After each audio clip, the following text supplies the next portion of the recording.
Two very different cookies. This is what they're baking for. Get this. I said we were going to send him someplace on a spring break. I never got to go on any spring break like this in my entire life, and I'm almost 50. One of these guys is going to get a spring break trip for two to Jamaica. I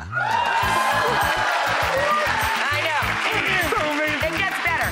They're going to get round-trip airfare, 5 days and 4 nights, at an all-inclusive 5-star Iberostar Rose Hall Suites in Montego Bay, Jamaica. What?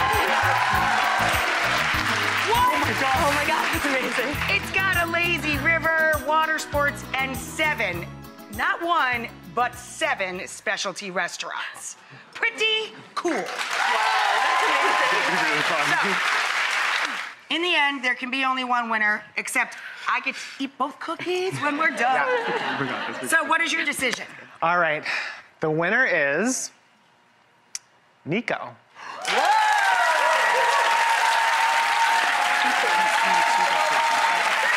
Thank you so much.